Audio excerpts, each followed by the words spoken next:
Hello, everyone, and welcome to the Snap UK podcast / Skype show. Hello. It's been 2 months since we've done this, and I can't remember how it goes. So we're going to wing it and see what happens. Don't worry, Paul hasn't died from coronavirus. He's just not allowed out to play this evening because he's very busy and has a child and a wife to look after. So, hi, Paul. Say hello, everyone. Hello, Paul. Hello, everyone. Miss you. Pleased that you're listening and joining us. We're going to dive straight in because there's actually quite a lot of things to cover, even though there's been no sport. So, first of all, the serious stuff. Let's get it out of the way before we all start making jokes about all the signings and things that are going to happen in the NFL.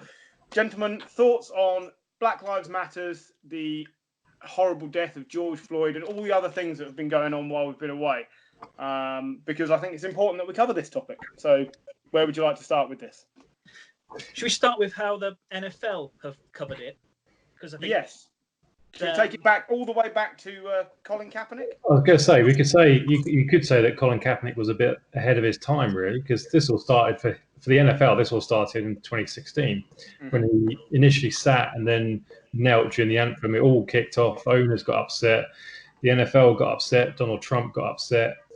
It was a whole hullabaloo that stretched into the London games where we were wondering who's going to be kneeling then and should we kneel during the anthem as well. And it died down a bit with kind of the NFL sort of outlawing it, but not. And then they're coming to an agreement with various players that we're gonna commit to funding social injustice programs with you, and then it all kind of went away for a long time. Obviously, Kaepernick had his grievance against the NFL, and that all got settled, and we didn't hear much more of it until the unfortunate incidents in Minneapolis involving George Floyd, which just kicked everything off. And now it's we've seen it spread on a global basis. We're seeing protests in London, protests in the rest of Europe, now in Asia as well. This week, the Premier League starting, all the Premier League players are kneeling. And once again, Donald Trump is upset. He says he's not going to watch the NFL if any players kneel, and the NFL will be too bothered about that. Oh, why would they be? Who wants to be associated with Donald Trump these days? Anyone? Well, no, I don't think so. Drew Brees. Let's cover that for a second. Then Drew Brees' reaction to BLM and the kneeling and all the other parts of the protest. Drew Brees' comments were definitely taken out of context, and they looked bad out of context. Yeah, but I don't think they were taken out of context. He made those comments only a few days before that happened, and they were his beliefs. What they were was Drew Brees has a very poor understanding of what was being done and why, and he was associating it with something completely different. And he was making that in his own mind, that decision around what other people were doing and why. And Drew Brees got it completely wrong. And that's why he backtracked faster than I've seen him move in at least 5 years. Yeah, and that was the right thing to do. So, and in that circumstance, if you are found to have been wanting, for a lack of a better word, for the education of the situation, all you can do is retract and apologise.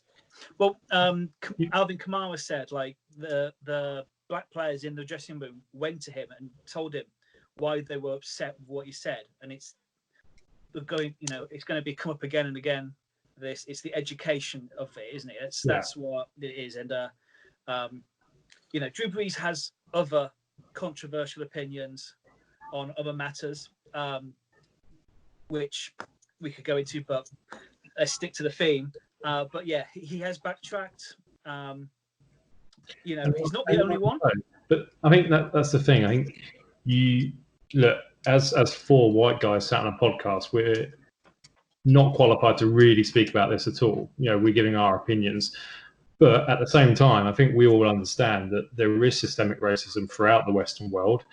It does happen. And I think understanding that from a white person's view and understanding the fact that just because of the colour of skin, we have a privilege which we really don't know about, but it's there. That's a first step towards kind of trying to get to at least a level playing field between black and whites. And people have got to be given the opportunity to change their minds and not be classed as a hypocrite for kind of changing their minds. Yeah. we're taught in schools about kind of British history and on a very positive note about the kind of the British Empire and the role the British Empire had around the globe, and we covered 3/4 of the globe, and isn't it great, and wasn't this a great nation? But what's never covered is how we got there, and it's off the back of slavery, quite frankly. It's quite appalling when you go back and actually look at it. But we were the Nazis before the Nazis. Yeah, exactly. We're not taught that. So, it is education. It comes down to how history is taught.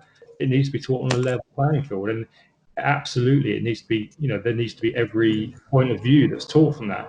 We can remember history. It doesn't mean we have to celebrate it, but we can certainly remember it.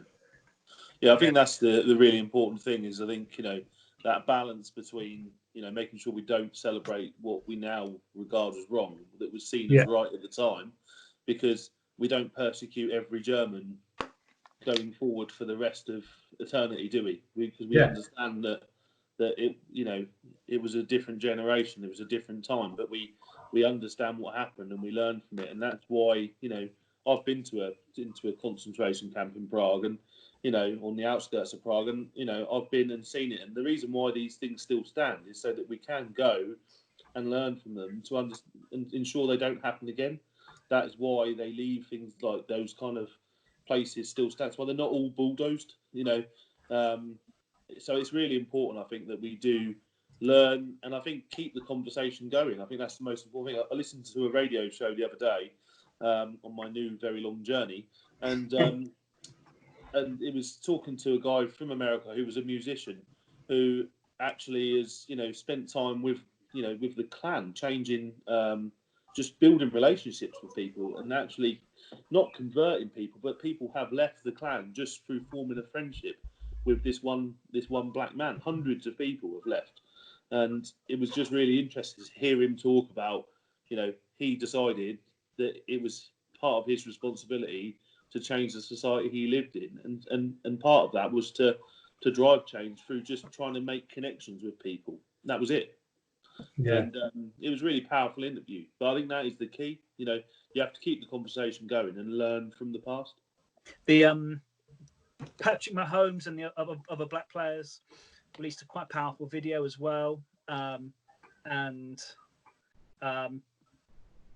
of course the NFL then released a statement that basically went, "We were wrong," So hopefully it's not just chatter. Hopefully it's the start of them actually doing more than lip service to this. Yeah, I think although not being funny, Roger Goodell got it so wrong as well, and there's been very little comeback so far. It'll be interesting to see how this continues and plays out as the NFL returns, because the way that Colin Kaepernick, Eric Reid were treated by the league was disgraceful.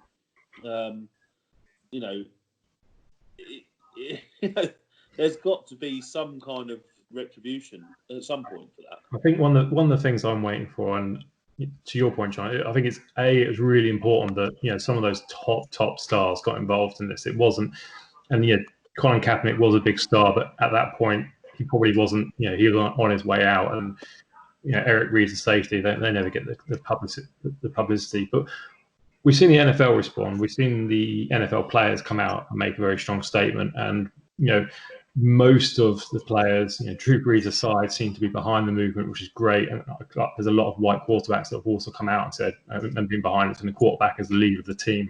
I'm speaking. And we've even seen coaches and some GM kind of talk about this in a very positive manner, that they're getting behind it. There's a really powerful statement from the Colts GM, Chris Ballard, a couple of weeks back. What we haven't seen yet is any of the owners kind of front up, apart from kind of Jed York of the 49ers. We haven't seen kind of Jerry Jones speak. We haven't seen Robert Kraft speak, or anyone really. And that, I think, that kind of worries me a little bit, that at the end of the day, the owners kind of are the power behind the NFL, above and beyond Roger Goodell. So I really want to see them come out and actually make a statement and say, look, we're going to back our players.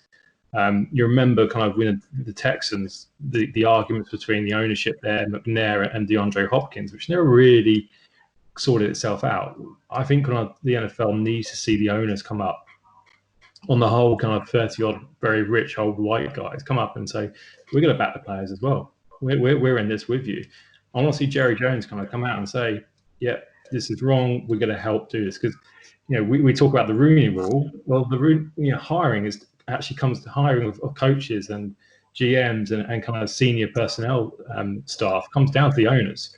So, yeah, you can have all the rules you want in place, but the owners need to accept that, times are changing. They need to help create a level playing field and give minorities that opportunity to kind of make that step up.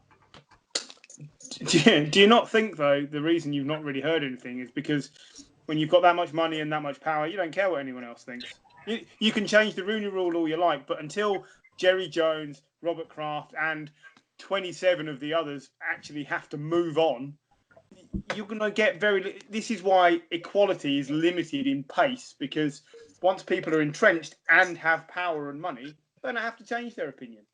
And we can have the conversation every day, and people at grassroots can, but you can't ultimately change people at the top until it's their time to move on.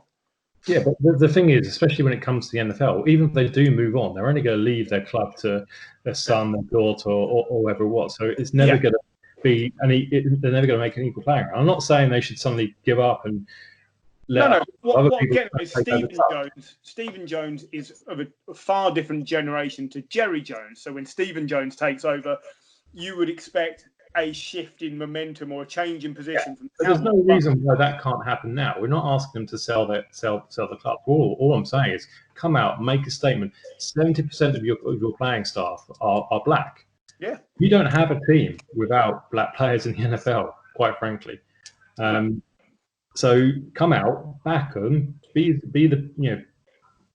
someone that people look up to, that genuinely look up to, and that players can kind of get along with and speak to. And they have got the power to do it. This is. Do you remember 2 or 3 years ago we were discussing whether or not players have to accept that they are role models, whether they like it or not? Yep. And now it's moved up to the owners. The owners are setting a precedent whether they like it or not. The thing is, they don't care. They do not care, because most of them don't need that. They will make money from something else if it's not the NFL, so they don't care. And that apathy prevents progress. I think if it hits the balance sheets, I think they'll care. But just because the majority of the playing staff are black, which they are, the majority of the fans that pay the money to go are white.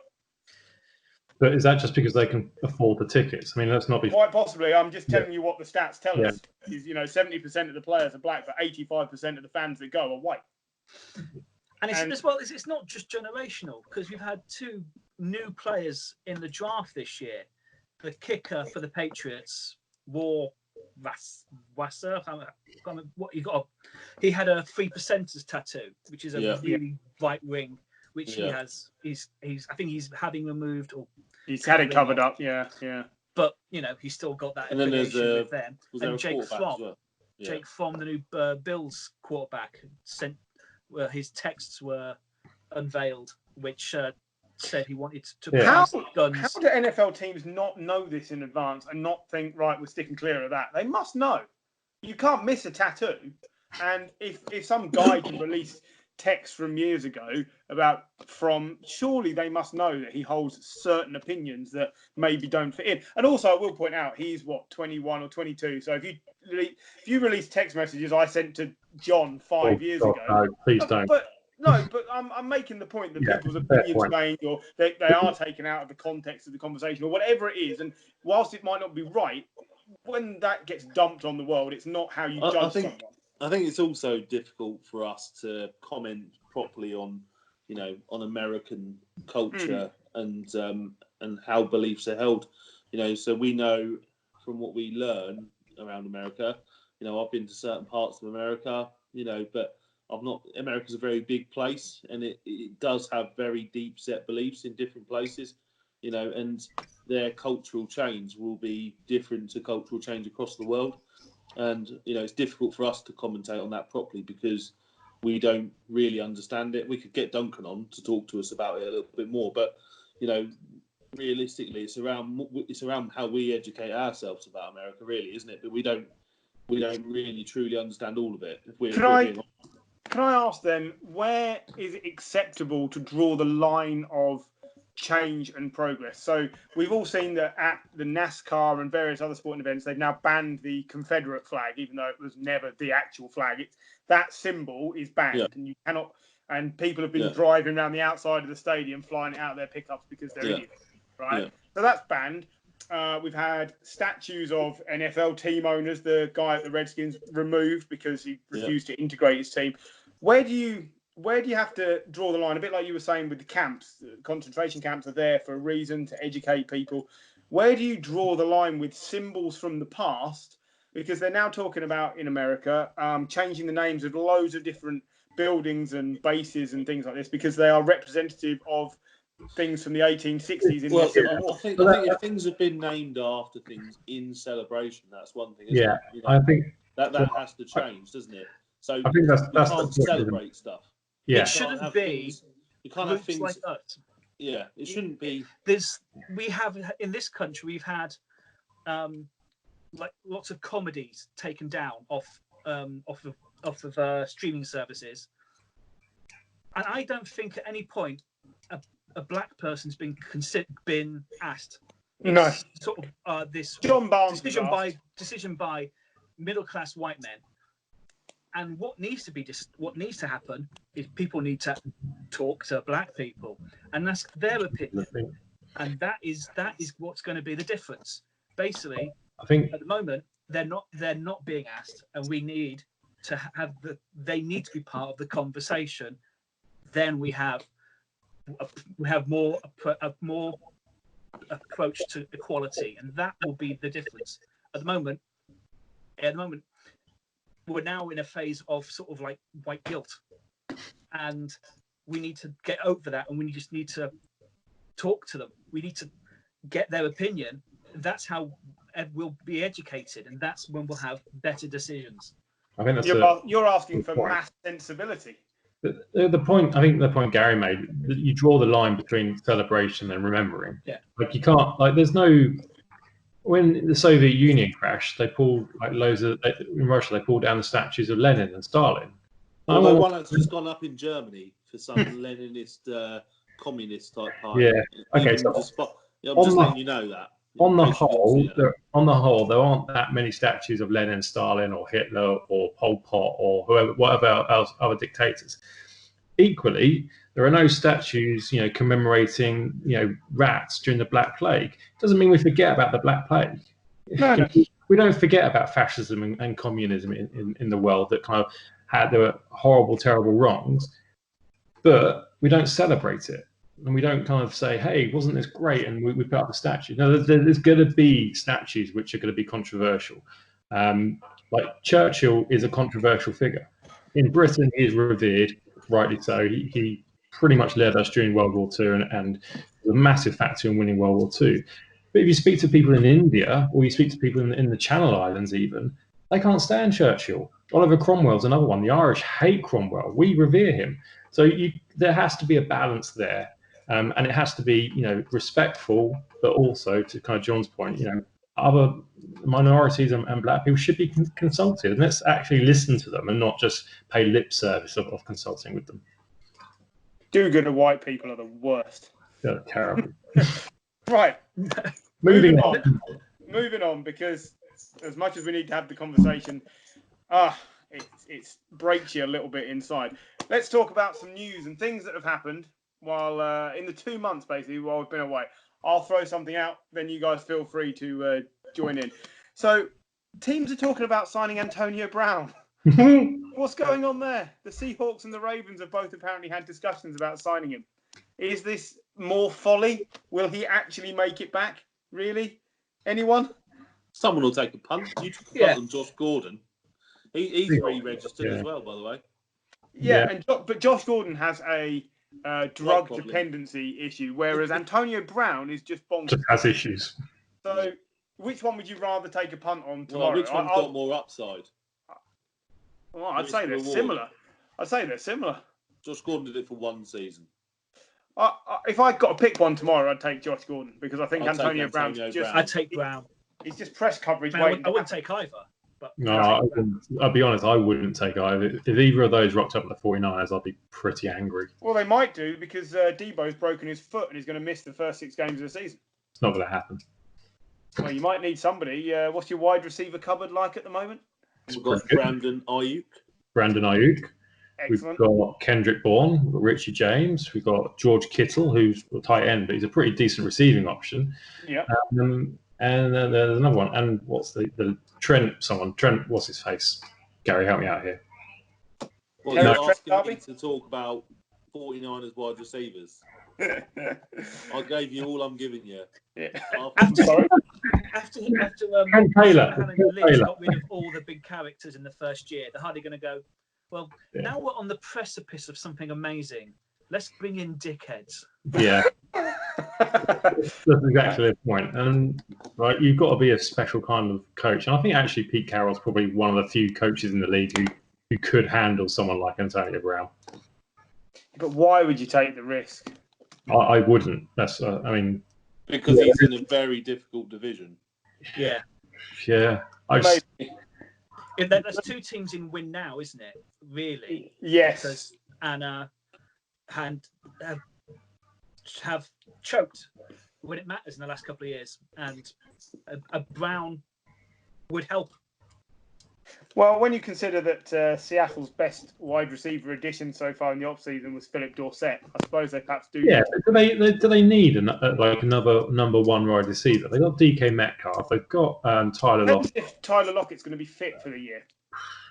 Yeah, I don't know. DK Metcalf flattered to deceive a little bit because he started the season okay and then he just went off the boil. Yeah, I think he can still be very, very good, but they may need someone. He's basically a tight end out wide, isn't he? Yeah, he is, but I don't know. Right. Dak Prescott. Yeah. Finally signing with the Cowboys. Yeah. This is the right move for everybody. Oh, when did that happen? Well, no, he signed the franchise tag, hasn't he? Yeah. So he's Yeah. going to get paid $31.4 million. I think it's a good move for him. He turned down $40 million a year, though, didn't he? Over $40 million a year. Well, confuse me there, Michael. None. That's not $40 million guaranteed, is it? And you look at the franchise tag this year, he's going to get $31.4 million guaranteed. Yes. If they do it again next year, that's you add on 20%, so that's $37 million. So that's like $69 million over 2 years, guaranteed. So the Cowboys, it's at what point how much money is it for Dak to not play year to year and take that risk? And I think the Cowboys are playing a bit of a dangerous game. If you've got, and this is Dak Prescott's a good quarterback, but he's never kind of lit the world alight, hasn't he? You've got Andy Dalton there, who isn't as good as Dak Prescott, but you could invest that $31 million and bring in Jadeveon Clowney and maybe a stronger cornerback into the team. Play with Andy Dalton with all those weapons around him and a really good offensive line. You could probably do something for that. So we'll see what happens. But Jadeveon Clowney is going to be cheap, isn't he? They reckon nobody wants him. Well, exactly. So like I said, they could save themselves $31.4 million with that franchise tag. Bring in maybe another cornerback or a safety, and they've already got a championship-winning offense. I think boost the defense, and that's a really, really good team. It's given Dak Prescott the cards to get the deal he wants, but also it is helping Dallas because they could have been paying Dak $40 million rather than 31. So if you do want to, Jamal Adams is now available. Apparently. If you do want to go for Jamal Adams, you now have $9 million that you can throw that way. Yeah. Do you not think though that Dak is only worth that sort of money to the Cowboys? He wouldn't get that anywhere else.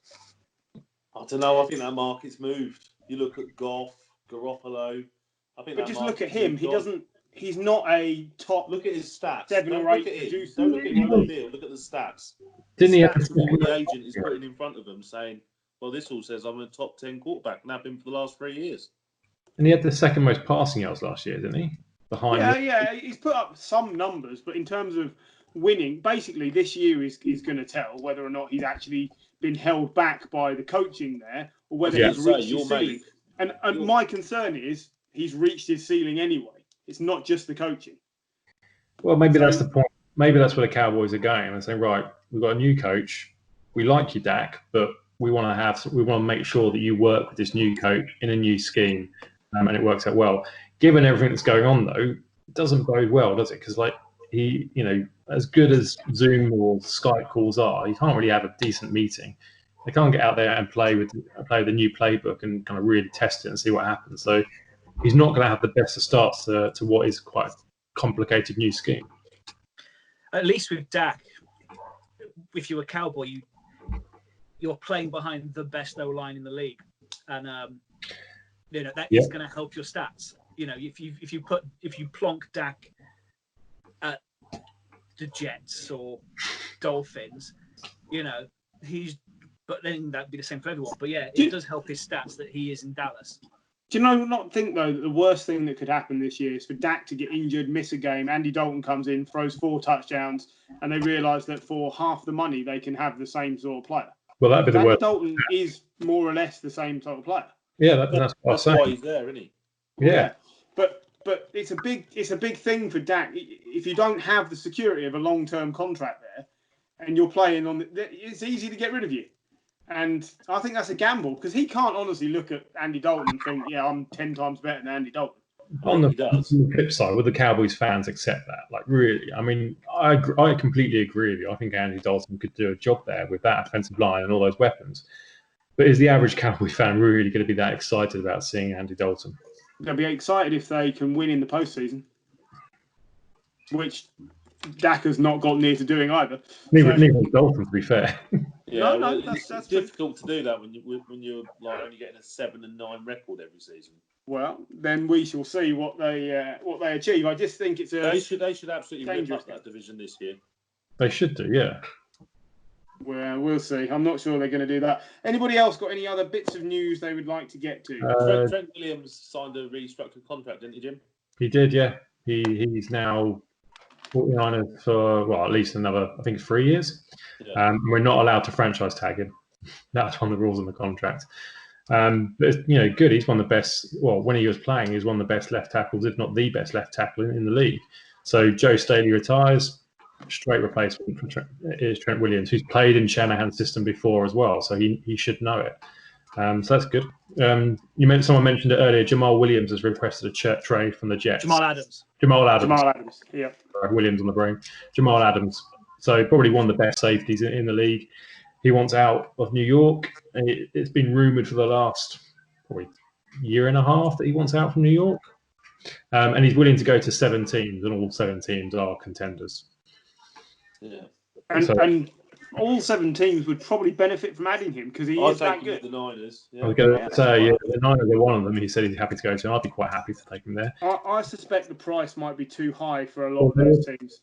Earlier on in the season, they were talking about a first and 2 seconds, which for a safety is incredibly high. And that's the problem. Like, no one's giving him that. No, it's going to take some serious cajoling to get anybody to give up that much. But yeah, and you've got to give him a new contract as well because he's only got a year left. Yeah, it's going to be tricky. We've got to get Kittle sorted first, haven't we? Mm-hmm. Well, yeah, see, Kittle's saying he wants a contract like a wide receiver as well. And that's going to be your next problem. He's expected to sign the largest ever tight end contract. He'll set the market for tight ends. Rightly so as well. He's the best tight end in football. Right. Players returning from...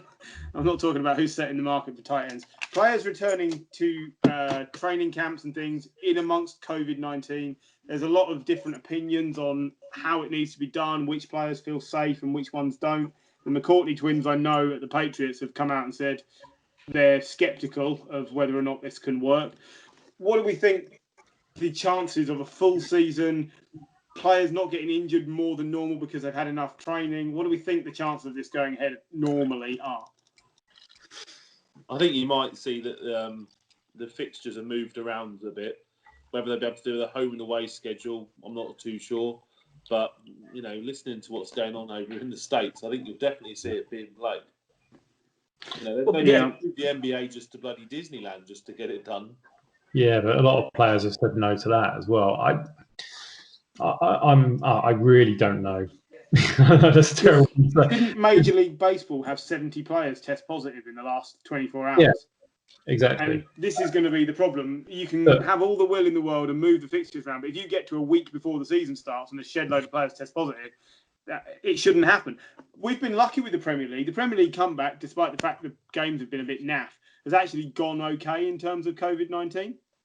What have they had? 7 tests. But I think, come you back know, positive? as badly as this country's dealt with COVID-19, I think the US is worse. Oh, yeah. And they're not over what people class as the first wave yet. Yes, New York is, but they've got about 16 other states which are increasingly, or seeing increasingly. Florida, for example. Florida, Texas, California. You know, each of those states have got 3 teams in it. Yeah. So unless they really get a handle on it, and we're not that far away. You know, we're end of June now. We're talking about the beginning of September. That's 2 months away, 3 months away. Unless they get a real handle on it, I can't see how the league's. I can't see how it's going to start on time. Certainly, we're not going to see fans in stadiums.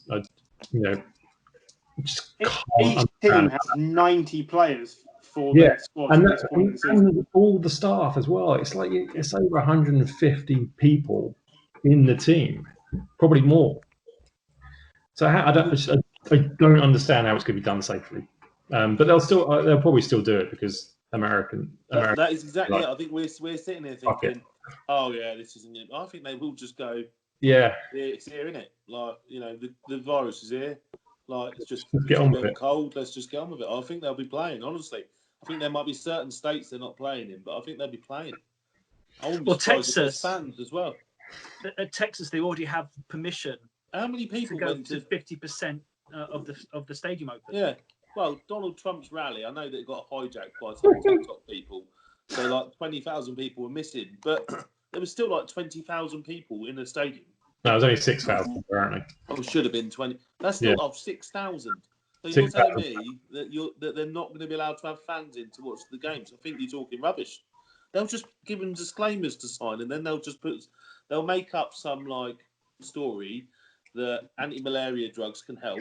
They'll put a really bad advert on TV for those with some like really weird like guy with his own personal advert, and they'll just do a load of disclaimers. Of course they'll be playing. Of course there'll be fans.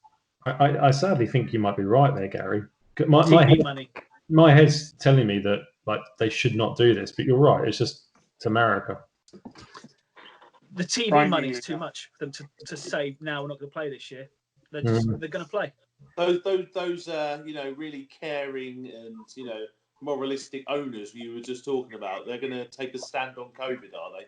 They won't take a stand on racism, but they're going to take a stand on COVID. No, I don't think for a second they will. I'm just saying it's the numbers. It's in an NBA team, the squad is only 16 players. And then you've got 11 or 12 people on the coaching staff.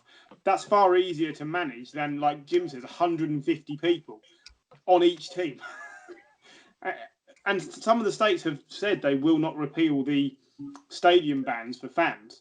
So, like LA, I think, have already said there'll be no sport here.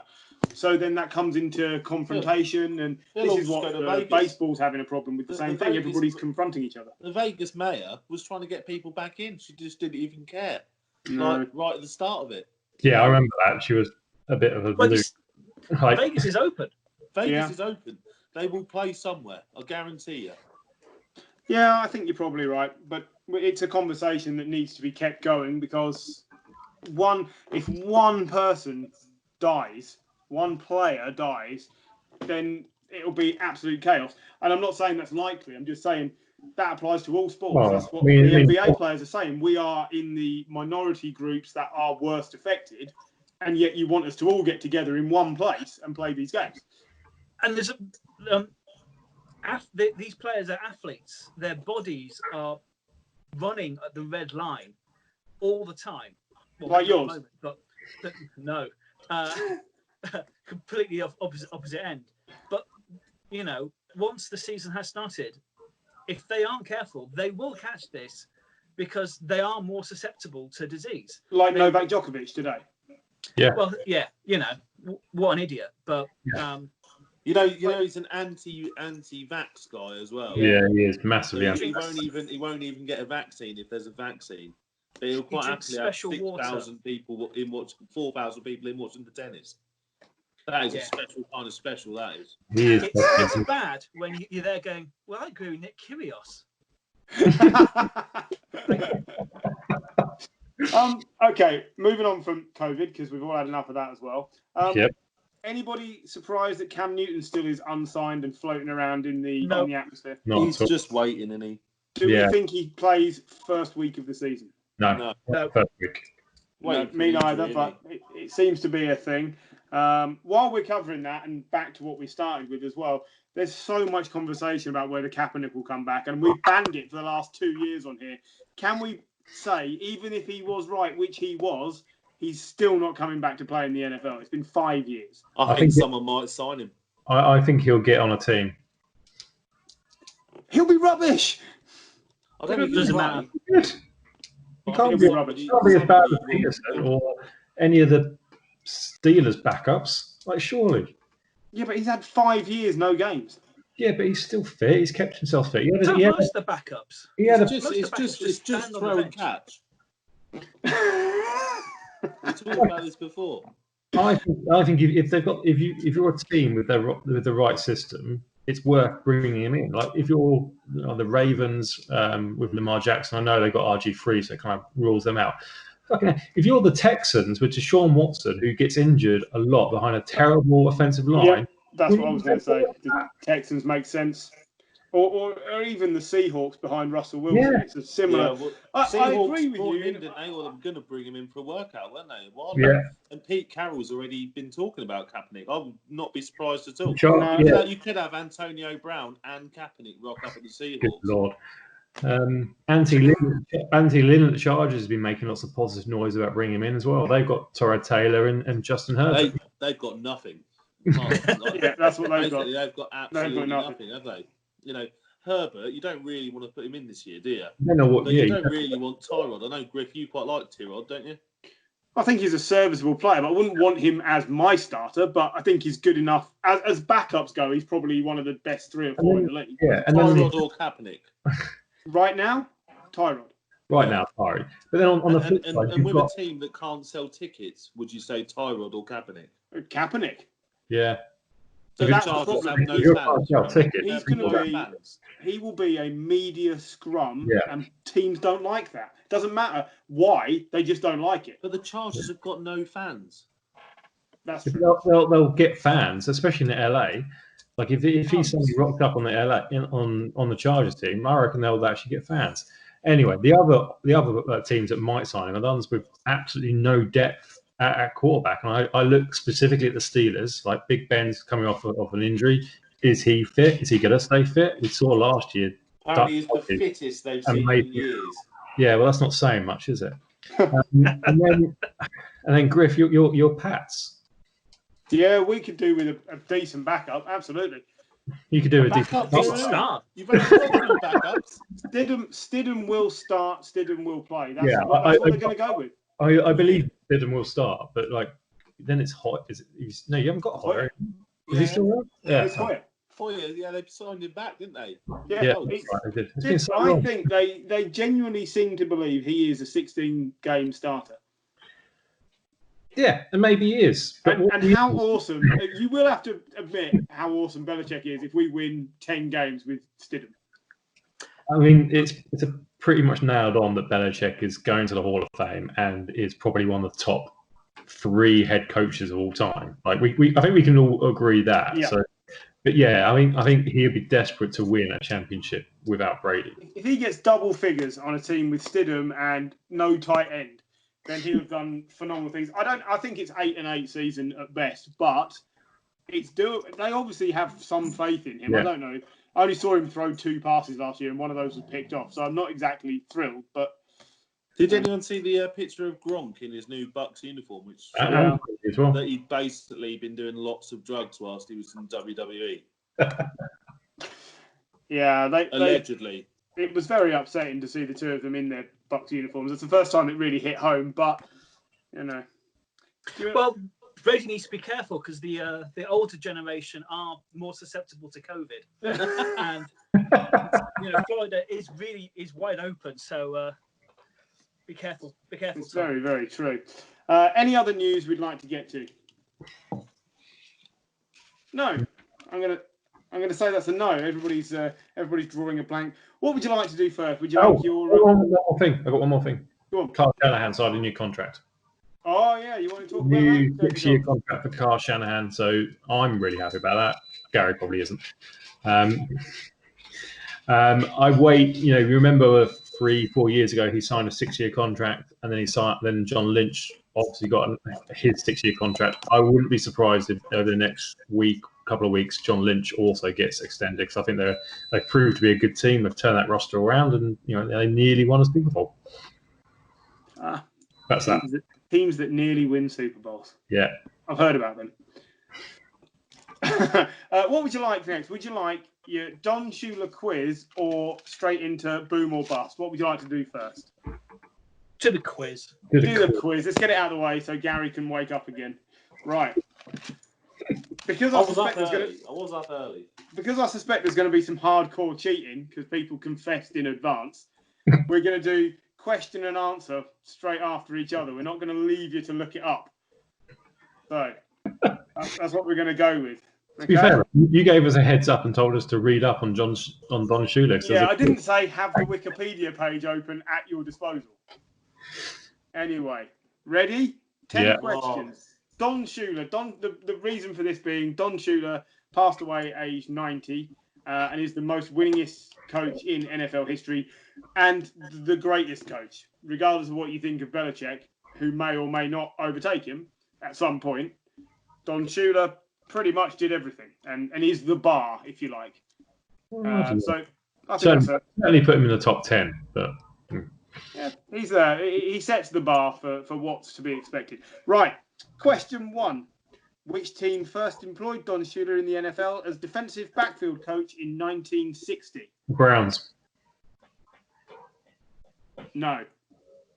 The Baltimore Colts. No. John Farrow.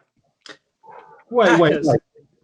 No, hang on. It was That's too late. You've had No, it was Detroit. But also, he was drafted by the Browns in 1951. That's true. Don't go giving away answers. You said in the NFL. That was his first job in the NFL. First employed as a defensive backfield coach. You didn't listen to all of the questions. You don't have to dive in. I'll come to you. It's fine. All right. Nobody got that one right. Who was it anyway? Detroit. It was Detroit Lions, yes, Yeah. 1960. How many wins does Bill Belichick need in order to catch Don Shula's winning record? John. 64. Gary. Looking it up frantically. Look at his face. 347 minus whatever Bill Belichick has won. So I'm going to go with 34. Jim? 28. Sorry, it was 43. I'm closest, yeah? Yeah, you were closest, but no That's points. a point. I'm afraid it's not. Warm-up. Don Shula was the youngest head coach in the NFL when he was appointed. Who now holds the record as the youngest head coach? Sean McVay? Anyone else? Yeah, I would say McVay. Oh, no. Kingsbury. Zach Taylor. Anyone? Zach Taylor? I believe it's Sean McVay. Still. It was still Sean McVay. It was still Sean McVay. Don't be led into change. These questions are not about Don Shula. No, they're not. Well, no, because you all sat there and went, yeah, we've got Wikipedia open, so I rewrote the quiz. Sod you.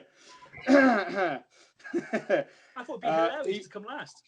In Super Bowl III, Shula lost and was defeated by which Jets quarterback? John. Namath. Jim. Namath. Gary. Point for Namath. everybody. Made it nice and easy. Good. I've seen that on America's Game. Okay, here's another one that you should all get. What feat did Don Shula's Dolphins achieve in 1972? Gary. Perfect season. 17-0. Perfect season. Yeah. Jim. Perfect season. Thank you. Did you give me the added detail of 17-0? Well done. I did, yeah. I like that. Okay, they beat the Redskins as well. We're going with Jim first on this one for no reason other than I can. In which year did Don Shula draft Dan Marino? 1983. John? Yeah, 83. Gary? 1983 with pick number 27. It was 1983. Well done. Number 27 as well. Well done. Extra detail. Well done. I like that. Living in No the past. point. Excellent stuff. What Did you know that, name? Jim? What name did Don Shula give to Bill Belichick? John. Bill. Jim. It was at the christening. Emperor Palpatine. Gary.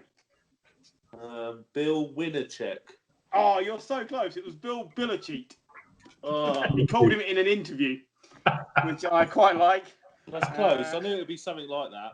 Play on You words, did very know. well to get that, but no, he does not have respect for Bill Belichick at all, and said that his teams won with dignity and fairness, Yeah, unlike the Belichick Patriots, who cheats. cheat. Yeah, well, that's fine. Oh, I think Gary may have given the answer to this one earlier, but that's fine. How many total victories, regular and postseason, did Don Shula achieve? Gary, 347. Jim, 347. and John. 347, but it was 328 in the Regular season. It was, but 347. Well done, everyone. That's the one fact I knew. John, coming to you first on this one. How many Super Bowls did he lose? 3. Gary. He won 4, didn't he? So I think 2. Jim. He won 2 and lost 4. He did lose 4, and he did win 2. I knew he'd been in 6. You fucked that up, John. Don Shula played in 73 NFL games for Cleveland, Baltimore, and Washington. How many interceptions did he rack up in their backfield? Gary. Stop 3. looking it up. 3. John. 5. Jim. 19. 21. Very close, but he was actually very good. I just presumed he was shit. No, he was actually very good. I thought it was 21 one of them trick interceptions. questions, you know. By my reckoning, Jim won that with a score of 3. But I got 3. I definitely got. Sorry, I Jim won that way with a more score of detail. 4. I apologise. He got the Super Bowls. Did he lose? So 4 to Jim. Everybody else got 3. I got another little factoid which impressed me. In I got the 1953. Sean McVay one. So you didn't get some of the other ones. Well, perhaps Yeah, my game. scorekeeping is awful. I'll I'm the let Jim loser. have it. I don't All want right. to win. How many games in a row did he beat the Bills? How many games in a row? Yeah. Just one. They only played once. So, 16. I don't know. 12. He beat them 20 consecutive games from 1970 to 1979. God. Oh, wow. No wonder he's Now, played. that He's is a great. He stat. only played one team. In 1953, he was traded from the Browns to the Colts in a 15-player trade. What? Yeah. Yeah. Wow. Nuts. That wasn't too painful, considering I had to rewrite that before we started. I do quite like Bill Belichick. We should have named the podcast after that. Definitely. Right. So, we can now move on from our quiz. Hope everybody else enjoyed that. To a little bit of boom or bust. So, I asked everybody to search through their sort of memory banks and their opinion banks and come up with a player on each team in a particular division that they feel will be boom or bust. Or if you think the team in general will go that way, feel free to do it as you choose. We're starting with the AFC because it's alphabetical. And we will start in the AFC East. Oh, tits. Yeah, that's you. So, in any order you like with the teams, and just tell us whether you've gone boom or bust, or you want to go we're both. frozen. Or... No, Nope. we're good. Just you. Just you. We're all good. You look panicked. Should we start with the Bills? Why not? Wherever you like. What do you think? I think they're going to boom. I think they're going to be the strongest team in that division this year. I agree with you. Made the playoffs and they were so close. Like Josh Allen lost his head effectively, and that's what took them out. They've added Stephon Diggs. We've not seen much. Much loss. Their defense is. They've added AJ Epinesa, who I think could be a really, really good addition. So yeah, I'm I think they're going to be the winners of the AFC East. In fact, you're sold on the Bills. I'm in on the Bills. Okay, well, keep going. Who's next up? The Dolphins suck. Basically, can I have the rest of the teams like busts? Well, yeah, you can, but you've got to give us a bit more detail than that. Mainly because Gary's still frozen and we haven't got him back. Oh, here he comes. I've lost him. We've lost Gary. Hopefully we'll get him back. But there is still, we're Fitzpatrick fans here, aren't we? Yeah, always. That's going to be a season without practice. There's 6 new members of the O-line. Wow. Yeah. I like the head coach, but I think they'll be fine in comparison to last year. But still, they're not going to be. The only way they're getting near the playoffs is because the other teams in the division have bad years. And I don't think the other teams are going to be that bad. Yeah, I agree with John. I wasn't wild about their draft either. Okay, Tua Tagovailoa, solid pick. You had to do it. Yeah. No problem. Austin Jackson was a good offensive tackle, but I think there were better ones on the board at that point. I'm not even going to try and pronounce the cornerback's name they took in the first round as well. But again, they were, I think, better players. And I think you'll see a better season from them than last season, but it's still good. I think they're still picking in the top 10 next year. Yeah, definitely. Yeah, I think John's hit the nail on the head. The lack of practice time hits a team that have had that many draft picks. And that's unfortunate for them because actually it should be a very talented squad, but it may just be a struggle for them this year. Further information on other teams, John? You can never count the out because they still have Bill Belichick. Yeah. But they also have Jarrett Stidham. Right. Who, once again, I know he's been there a year, but he's going to have no practice again as the starting quarterback. And it's just the level of expectation. There's no tight end. The wide receivers still aren't great. No. The only thing they haven't lost a huge amount on defense, and they've kept Gilmore. They've given Joe Tunney the franchise tag, which I know he must be absolutely laughing. But yeah, there's no cap space. I think it's a down year. I agree. Like you look at their wide receivers, and okay, you got Julian Edelman, and then you've got N'Keal Harry, who could be good, but we don't know yet. And Sanu. There's a lot. He's coming off an injury, but he looks good in practice. That's a lot of number 2 receivers. There's no number 1 there. There's no tight end. And okay, when you're going into season with a rookie quarterback, if it was Tom Brady, I think it'd be different because you've got an experienced quarterback, knows how to win games, knows how to work well with Edelman, had that chemistry. But you got a brand new, not brand new quarterback, but more or less a brand new quarterback, and he's got some very, not spectacular wide receivers. The offensive line wasn't brilliant last year, and you've lost the defensive line coach Dante Scarnecchia. Is that the one? Dante Scarnecchia. Yeah, he's gone. If Belichick pulls this off, he is absolutely one of the best. He's already amazing. Ever. Anyway, but this is his toughest job. For what it's worth, I might as well dive in because it's my team. It's so nice to hear you guys being down about the Patriots. When normally at this time of the year it's me and you're all telling me how terrible I am at assessing their chances. I'm going to say this. I think the fact that Stidham's been there a year helps and puts us a leg up on the Dolphins, for instance. Yep, it definitely does. I think keeping Tunney is absolutely key because the O-line pivots on how he works, and when he's missing, we're not very good. The biggest problem for me is that Sonny Michel might miss the start of the season because he's recovering from foot surgery. Yeah. And I honestly think with a newest quarterback, you've got to go through the running back situation.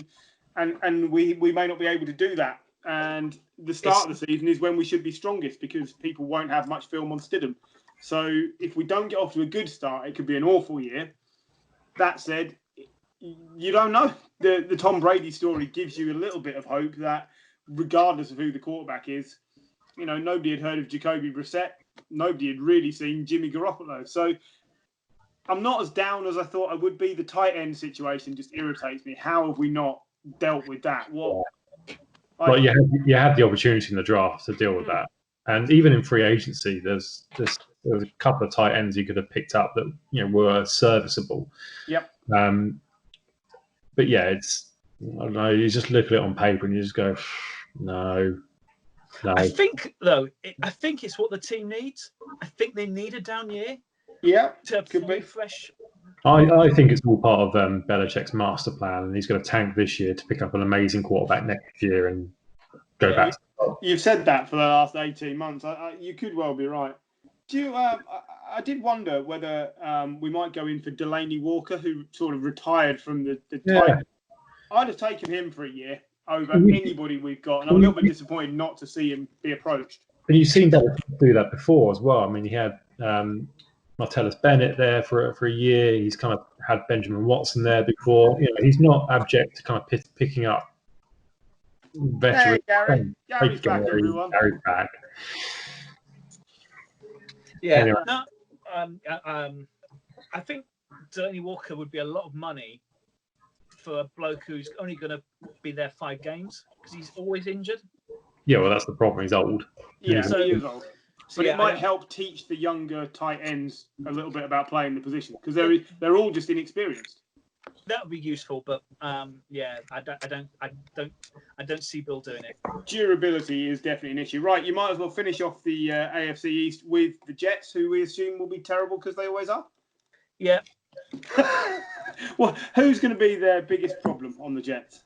I reckon Bell doesn't last the year because he isn't going to want another year of being behind an absolute train wreck of an O-line. He was getting 3 yards a carry last year, and that's just not good enough. I think he'll be gone. He'll be traded by a trade deadline because they brought in Flacco to help Darnold because Darnold does miss games, whether it be by mono or injury. But Flacco's off a neck injury. Yeah, so Flacco won't be there for the start of the season. They've already said he won't play. He won't be eligible for the first 6 games because he won't have recovered.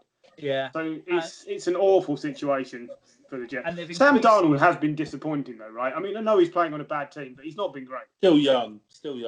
He's still really young, and he is playing on a terrible offensive line. And my biggest concern is the lack of wide receivers. Yeah. Like they picked up Denzel Mims in the 2nd round, who looks decent. But after that, the next best is Bashar Perriman. Jesus Christ. Yeah. Yeah. And you would still take Darnold over Stidham or Hoyer. Yeah, definitely. And once again, a lack of practice for, a load of new wide receivers who aren't elite coming into quite a complicated scheme. Yes. Gase has his ways. He's brought in Gore to add some age. There's at least 2 to 3 yard touchdowns out of Gore next year. Yeah. Do we not think that Adam Gase is just so on the hot seat? He could be gone after 4 or 5 games. Yeah, you love him. If they lose the first 4 games of the season, he's done. Surely, quite possibly. Yeah, if they get to the bye and it's looking really bad, he could be gone then. And if they haven't got rid of Jamal Adams by the time the season starts, that could be quite a distraction. That's a train wreck of a situation they're in. I think they just need to get rid of him quickly. Yeah, I agree, but I don't think that team's got anything going for it. It could be the only reason that the Patriots don't finish bottom. One boom and 3 busts. Yeah. Yeah, okay. Well, Gary, you're back. While you've still got connection, would you like to do your boom and busts? Yeah, so I did a lot of research. Yeah, I bet you did. Is that where you've just been? And these are what I researched from Jim's mind. Go on, fire away. So definitely, I think he is right. So, Thanks, Jimmy mate. said, really, it's all about second place. Such a dick. What are you saying, John? I think he's right. So, Damning with fake pays. all about second place. Chiefs are obviously going to win that division, aren't they? As long as Mahomes stays fit. Obviously, he is after a new contract now, isn't he? Well, they should be. He's got 2 more years, isn't he? This year and next year. But they'll want to tie him down this year, won't they? So it's whether the media get hold of that and start turning that into a bit of an issue. I think if you think about the inflation that we see with quarterbacks as well in contract salaries, they'd be better off tying them down now to a contract. Like, it'll be cheaper to do it now than it would be in 3 years' time. And I know they're under salary cap issues, but they've got to move heaven and earth to keep Mahomes. They can't let him get to a franchise tag situation. No, I think, they've got to try and work some magic and negotiate with some big players there, haven't they, the Chiefs? Yeah. And I think wide receiver and running back is going to be the area where they choose to move on, like, after every couple of years to try and keep that wage down, and that's what they should do. They can try and keep the lines together with Mahomes, then, that's going to be the best way to do it, isn't it?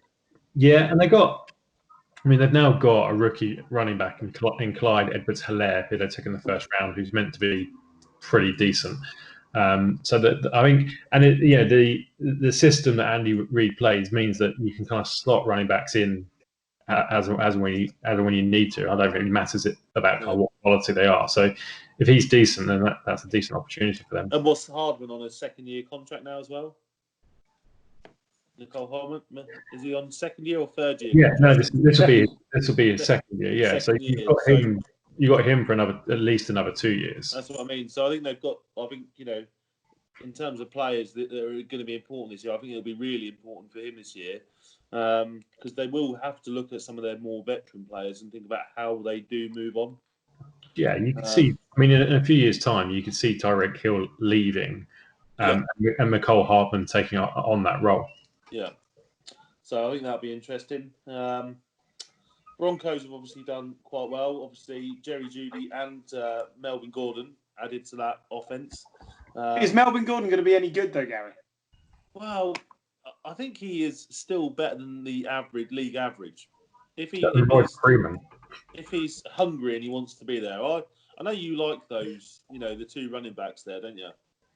Well, I thought they were very good. Yeah, as a duo, I thought it was one of the better duos. You thought he was proper Rolls Royce, didn't you? But he just. Let's just remember, I didn't select Royce Freeman. He was auto-selected for me.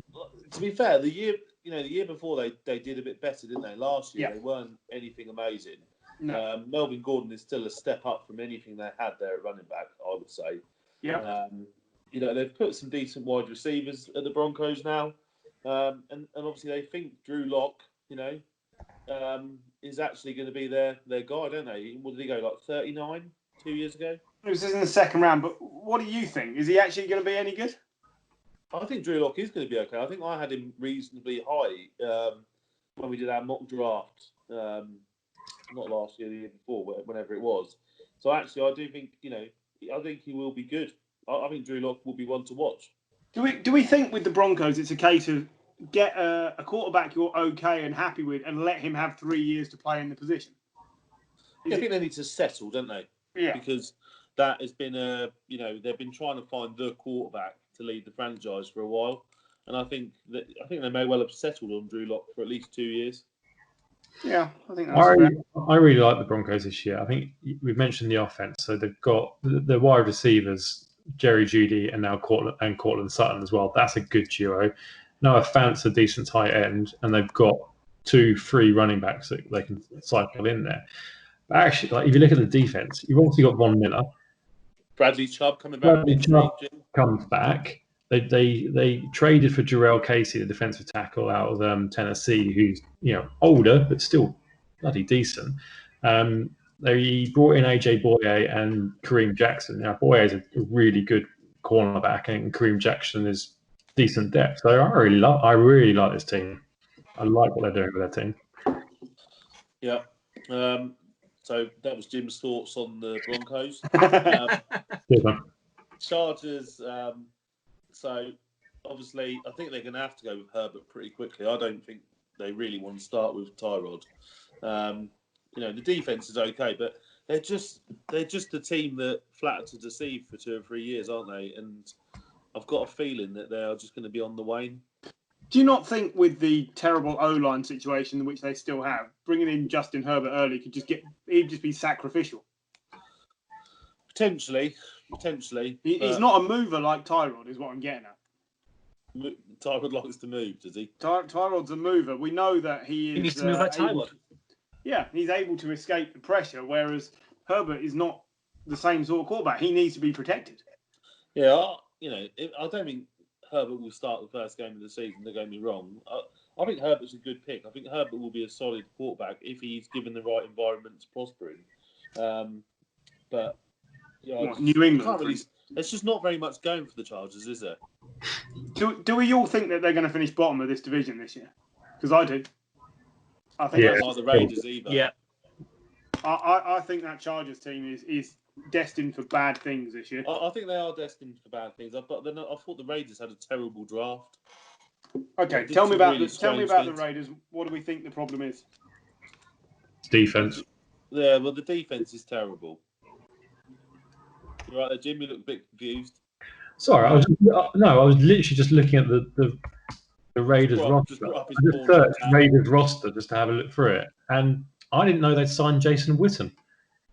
Yeah. Yeah. When did that happen? Yeah, it did happen. Yeah.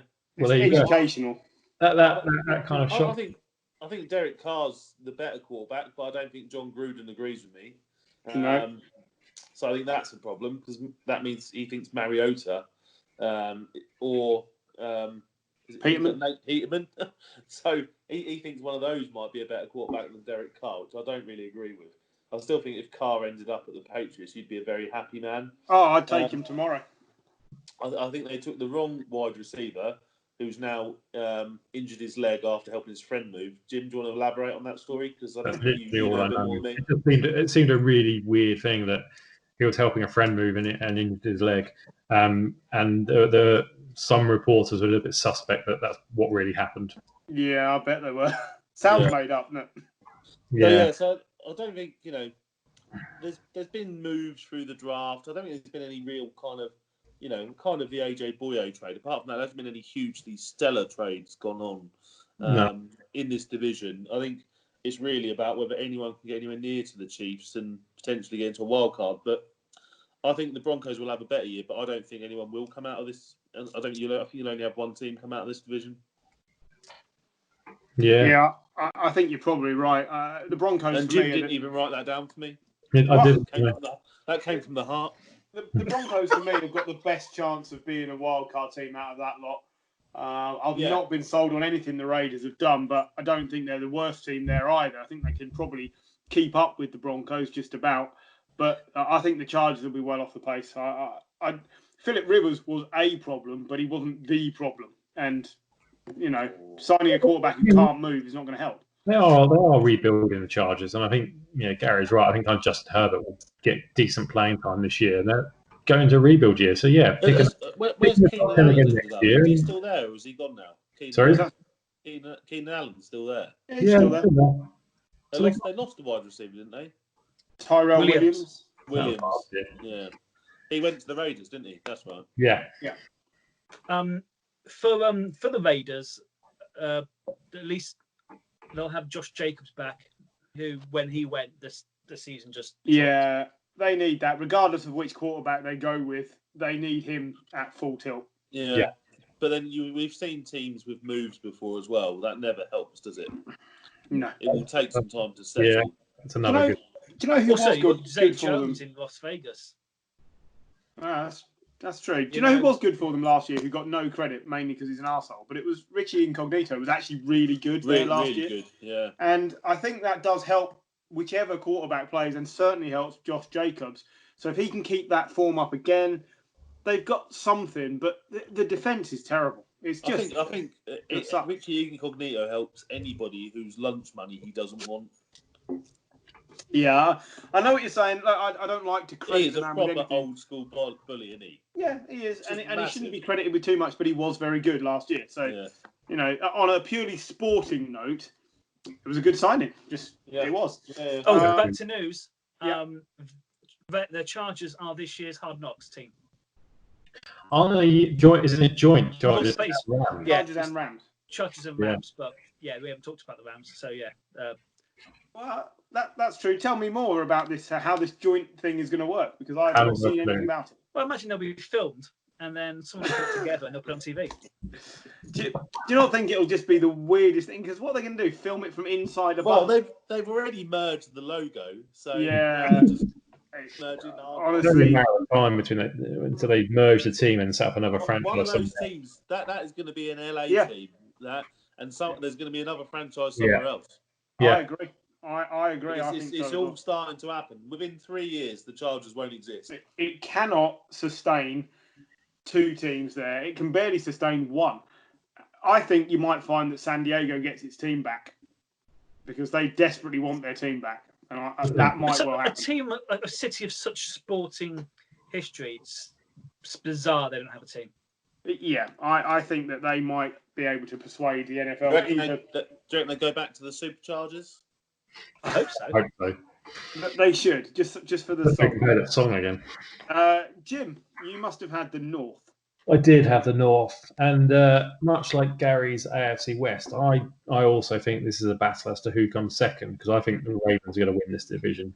I think it's a question of how do you stop Lamar Jackson. I think he's got. I hope he's got another good year, because he was spectacular last year and it was good fun to watch. So I think he's got another good year.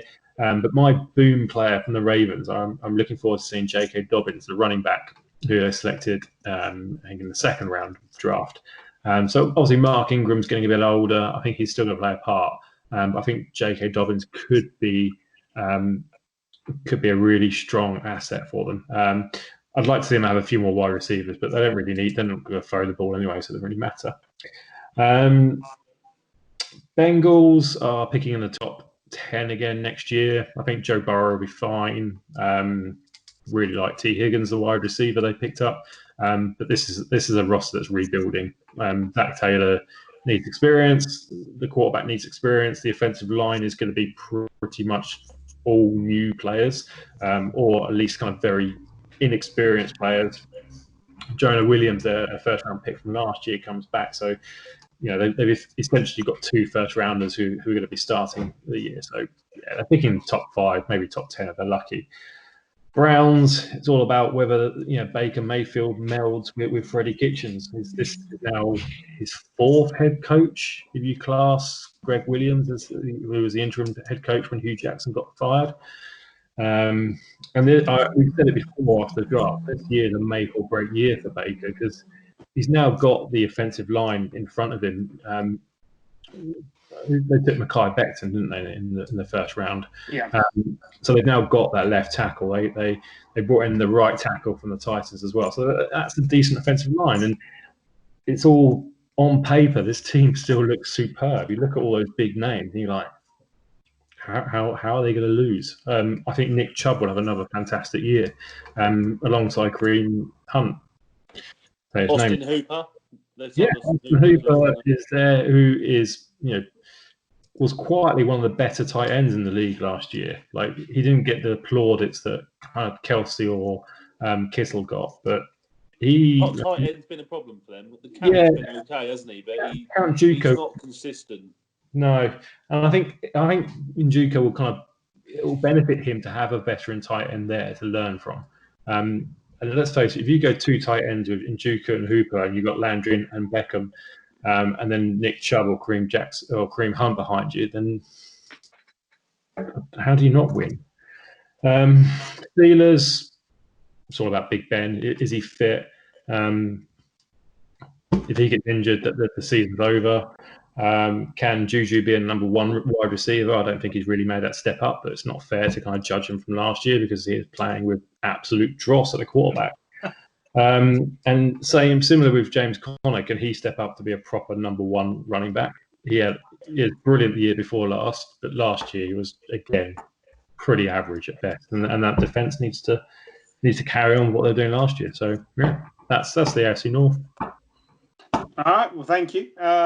Concise. Who do you think is finishing bottom of that division? Who's definitely bottom? Bengals are definitely Bengals. I do think if the Browns get that together and the Steelers keep Big Ben fit, I think two teams could come out of the AFC East, North. Do we think Big Ben will actually be any good? He's had a year off and no practice. He'll be Ben. He'll get you 400 yards and 4 touchdowns in one game, and throw 100 yards and 5 interceptions in another. You know, I just don't think it's guaranteed that he's as good as he was before. It's not. Well, I mean, I was surprised they didn't bring in and either draft high a quarterback or bring in one of the free agent quarterbacks that are out there for them to take. Really, look, Mason Rudolph was pretty bad. That's been nice, and Duck Hodges hasn't even got a real name. Did you know as well? I don't know if it's the same this year, but last year the Browns had the second youngest squad in the NFL. Yeah. So that is. I know we look at all the great players and stuff like that, but there is still a lot of people that are a lot of players that are 2 or 3 years into their NFL career. Within a couple of years, whoever's going to be leading that team in 2 years could be sitting on some real talent if they can afford to keep them. Yeah, they still. I don't know how they've done it. They've still got quite a bit of salary cap. So I know they need to sign Myles Garrett to a long-term deal. I think he's going to. We said it about George Kittle setting the market. I think Myles Garrett is setting the market for defensive ends. So they're going to pay him loads, and that defense just looks good again. Like they've got that skill on both sides of the ball. And yeah, Gary, you're right. There are a young team, but if you look at the key positions, they've got experience there at wide receiver. They've got experience in the offensive line now, and generally a good defense. Yeah, the Browns have still got the most cap space in the league. Yeah, I don't know how. 37 million. Fine. They brought in Claiborne, haven't they? Who's a winner, which they haven't had many winners in that team. So that is really helpful. To be fair, you look around some of their star players and you say, well, they weren't really winners, were they? I mean, Beckham, Giants, Landry, Dolphins. Yeah. So, but at least they've got experience to be able to kind of say what it does take to win, even if they haven't done it before. All right, and that just leaves me with the AFC South because Paul couldn't be bothered to be here. So I'll do my best to run through this. I'll start with what I think is potentially the worst team in football this year, which are the Jacksonville Jaguars. Yeah, definitely. Who are going to have, at best, a 4-12 season. At absolute best. There is nothing on the offense to make you think that they can be any good. Bearing in mind, they're going to go with John's favourite quarterback, Gardner Minshew, who isn't terrible, but isn't able to elevate anybody. He is. He's just a backup. That's what John he is. hates him, but tries to look like him. I love it. I was looking at the quarterback depth when we were chatting about Kaepernick, seeing if he'd be a fit there. And he would be because he'd just be better than all their quarterbacks. They've got Josh Dobbs, Gardner Minshew, Mike Glennon. How is he still employed? I don't know. It's incredible. Yeah, if Minshew doesn't work, the fourth quarterback on the roster is called Jake Luton. Ever heard of him? No, of course you haven't. No. Honestly, they've got nothing. When you add in the fact that their best running back doesn't want to be there, they don't really want him. It's just they daren't get rid of him because he's their only good player. That's just a recipe for disaster. Fournette, I think it's a bit like the Bell situation. I don't think he'll be there come the trade deadline because nobody is interested in that going on, are they? He doesn't want to be there either. No. The only thing is, I don't think there'll be that good a market for him because I think people have cottoned on to the fact he's lazy. Injury prone as well. Yeah, who wants an expensive, lazy running back? No one. No one really. At least the Colts. They've got plenty. We'll get into them. We'll get into them in a second. Well, maybe. On the only upside I could find for the Jags is, you remember how terrible Jay Gruden's been as a head coach at the Redskins? But do you remember how good he was as an offensive coordinator before he went to the Redskins? Yeah. So if he can tap into that and get Minshew work a way around the Fournette problem, if he can juggle the pieces, get the ball to DJ Shark, and Keelan Cole, maybe he's the breath of fresh air they need. For me, the biggest mistake they made was not getting rid of Doug Marone, and that's just going to be a hangover from the last 2 years where they've not been anything. Yeah. I think this team's in trouble. Yeah. And if your best hope is Jay Gruden, you're a bust, as far as I'm concerned. But that's what I think. Moving on to the Colts, who has Ngakwe signed the tag? No. Okay. He's refusing. He will go, I think, because he doesn't want to be there, does he? No, and you can't blame him. The problem is a lot of their defence have still got some good players. They've still got Miles Jack, etc. But none of them want to be there. None of them really are interested or committed to the team. So, despite the fact the defence shouldn't be terrible, it won't be any good either. So, that's not going to be enough to offset a really bad offense, is it?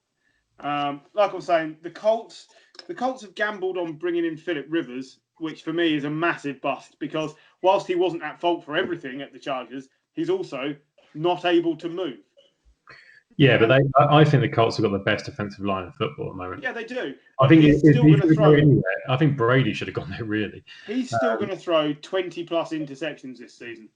Probably, yeah. Because he still thinks he can wing the ball out. He still thinks he can wing the ball out like he did 10 years ago. Yeah, if he can't do it there, he can't do it anywhere. And he should have retired. I like Philip Rivers. I've not been down on him particularly ever, but I think it's not like Brady. Brady, you can pretty much say, I want to go here because I'm great and this is what I want to do. Philip Rivers, you're not in that tier. You should just say, thanks very much. I've earned my money. I've got 54 kids to feed. I'm off. And he hasn't. And just for me, it's a backward step. I don't think it'll be any better than Brissett. If we're all wrong about Philip Rivers and he does turn out to be amazing or at least serviceable, really love this Colts squad. Yeah. So on the upside, the signing of DeForest Buckner is brilliant for them. Like the pressure that he's going to let them put on is going to be amazing. So the defense will be excellent, I think, this year. And also on the offense, Philip Rivers likes to play with the tight end. This could be a real boom season for Jack Doyle again. I love that I managed to get there. I think Jack Doyle could be the key offensive piece because if he and Rivers can get something going, well, that's it. But if those two can form some sort of relationship, then you can see them taking big chunks out of the yardage, just the two of them. And then it's just a case of running the ball in with Marlon Mack, who I think has been undervalued as a running back. Yeah. And the other Marlon Mack. Marlon Mack has been decent. Chris, right. But the other addition they made at running back was Jonathan Taylor in the draft, who was brilliant in college. Yeah. So it's a bit of a guessing game with the Colts. I just think Rivers is not an upgrade. For me, he's not an upgrade on what they had last year. So it'll come down to what the rest. Imagine if they had Andrew Luck in that team. Oh God, if they had Andrew Luck, that'd be an amazing team. They'd be winning every week, no problem. They've still got Adam Vinatieri. Yeah, they've still kept him. Retired, does he? Yeah. No, and I don't know. We've seen new kickers come in and be terrible. I mean, I just don't think anybody, especially with no practice now, I don't think anybody knows which kickers to pick because it doesn't seem to matter where you draft them, whether they're high or low. They just randomly can fall off for no reason at all. So what was the name of the guy last year who got traded this time last offseason from the Ravens to the Norwegian? Yeah, the Norwegian fellow. And then he just disappeared after like 2 games. Yeah. That's what I mean. Like, all right, Vinatieri had a bad year, but out of a 20-odd year career, 1 bad year, at least give him 6 games and see. I mean, he's definitely going to the Hall, isn't he? I mean, he's one of the best placed kickers ever. Yeah, and if he's managed to work on whatever the problem is, maybe he can do it. And if not, well, after 6 games, you should have your answer. But right now, with no practice ability, what are you going to do? Yeah. I'll stick with what you know, right?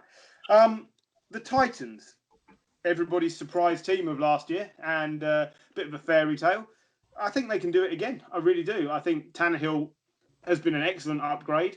Derrick Henry will be really good again because I don't think they wore him out. I don't think they overplayed him. He was just really good when they used him. And he wasn't great in the playoffs, though, was he? No, but I think the team was inexperienced in the playoffs and didn't really get the best out of themselves as a whole. And I also think Jonnu Smith will be a big upgrade as a regular contributor every week over the will he play, won't he play, who's going to be at tight end last year. It was a bit of a mismatch depending on what they were doing. So, yeah, for me, Tannehill, Smith and Henry on the offense makes this a really viable team. Their biggest bust of last year was Adam Humphries. Remember how much teams were willing to give up for him?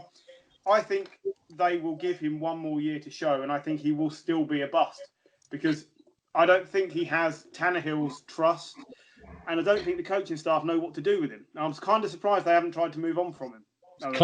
Classic ex-Patriots player who is good at Patriots and then just terrible everywhere else. Well, was he at the Patriots? Wasn't he? Oh. No, he You're just assuming he was because he's a white. He turned them down. He turned us down because he's a white wide receiver. You're assuming he played for us, but that isn't what happened. The defense will still be very good. Yeah. And Mike Vrabel is one of my favourite coaches in the league. I think this team is just waiting to see what happens with the Texans, really, to see who finishes top of this division. Are you thinking of Hogan, Jim? Yes, thank you. Chris Hogan, yeah. The rich man's Adam Humphries. Humphries was the Vikings, wasn't he? Bucks. Yes. Bucks. Yes. You're thinking of Thielen. Christ, we've gone through all the wide receivers. Well done us. So the Texans, this is where it falls for me. I think this team is going to have a down year. Yeah, I completely agree. I think getting rid of DeAndre Hopkins is going to seal Bill O'Brien's fate, and he will be out of this team at some point in the season. Because if they finish anything worse than 9-7, then he's done. Because you cannot justify getting rid of DeAndre Hopkins. Who is going to be their new number one wide receiver? Fuller? Brandon Not Cook. Fuller. Fuller only averages 6 games a season. Keegan Cooper only averages 7. It's going to be Kenny Stills. Now, Kenny Stills is playing a lot of games. He's averaging 15 games a season. However, he was injured a fair bit last season, wasn't he? He only missed 3 games. No. But he's Kenny Stills. He's not DeAndre Hopkins. Haven't they bought him? So, yeah. Randall Cobb. Brandon Cooks and Randall. Brandon Cooks, we know is going to be concussed. Ask Gary. He'll be knocked out in game 1. And Randall Cobb is not the player he was 5 years ago, because who is? Yeah. You cannot tell me that they have supplanted DeAndre Hopkins. Randall Cobb hasn't been the player he was 5 years ago for the last 4 years. No, well, absolutely. I agree. So, I think on the offensive side of the ball, Joe, who did they bring in at running back? David Johnson. Will he be any good? No. No, he will not. Offensive line's always been their problem. They brought in Larry Tunsil, and that's one piece, and it helped, but they haven't done anything else with it. Ross, yeah, no, they gave away all their trade capital to get Larry Tunsil, and then gave away a bit more to get David Johnson. You're like, yeah. Well, they let Carlos Hyde go, and he had a really good season. Yeah. So it's Duke Johnson and David Johnson. That's it. There's going to be nothing there on offense. Watson's going to be asked to do it all on his own, and I think he's an injury candidate this year because I think he'll be overplaying. He's going to try and keep up with Lamar and Mahomes, and I think he's just going to get crumbled. And when that happens, the backup quarterback is AJ McCarron. No, it's not. It's Colin Kaepernick. Well, or it's Colin Kaepernick, in which case maybe they win one more game than AJ McCarron would. But it's not good. I really want to see Kenny Stills come good, but I just don't see how he's big enough to fill the gap that they've left. Bill O'Brien's let this team down for me, and I think the Titans win the division. Who finishes bottom? Jaguars? Oh, by a mile, probably. They're going to be Colts awful. Win that division. You think the Colts win that division? You're going to be cheering for Phillip Rivers this year? No, not cheering. I just think, despite Phillip Rivers, I think they win the division. They have the best squad by a mile, but I'm just not sold on Rivers. But yeah, the Jags will finish bottom. They're going to be the worst team in football, which isn't unusual for them. So they're going to be very poor. Well, they've not. I don't think they've had the number 1 pick very often. They've been kind of top 5 a fair bit, but I don't know. Maybe they get the number 1 pick and they can take either Trevor Lawrence or Justin Fields. Yeah, and that's what they need to do, but they need so much more. Several teams here have got coaches that have gone past their best, and the Texans and the Jags are 2 of them. Doug Marrone should have gone, and Bill O'Brien, his winning record is not bad. It's .65 or whatever. But do you ever feel like they're going to win a playoff game? ever. I think they've wasted Deshaun Watson's rookie contract. They could have built around him. And they've wasted DeAndre Hopkins and JJ Watt. Yeah, exactly. And I think that ship has now failed. This is his 7th year in charge, and they don't look like threatening for a championship game. No, it's not a good squad. Like, I mean, there were 1 or 2 players who stand out. Watson, JJ Watt. And yeah, Larry Tunsil's a good player. But there's not a lot else, is there? Not really. I just going through their roster, and it's like Bradley Roby, average. You know, and I struggle. Vernon Hargreaves is another average player at best. Yeah. The rest of them, Darren Fells, a tight end, has like 1 game in 10 where he's decent. Yeah. Do you remember how bad their secondary and the backfield was against the Chiefs? Yeah. When they took they were miles out ahead, and they just Mahomes just threw the ball over them. Yeah. And they've done nothing. No. I just think this team could struggle. I think Titans and Colts, they're going to push it, and the other two are going to be behind this year. And it's a shame for Watson. Watson's one of my favourite players to watch. Yeah. He's lumbered with a poor coach or a coach who can't get on with his team. He's a good coach. He's a bad general manager. Yes. Yeah, you're quite right. That's the best way to put it. And I think that like you say, wastes Watson's rookie contract. Anybody got anything else to say on our boom or bust for this week? Nope. Good shaking heads on a podcast. I like it. No, okay. No. We Done. haven't had this discussion, but I assume we're coming back next week to do the NFC. Yeah, I would assume so. That's because we can't just do half of it. So, in which case, I shall conclude this podcast right here.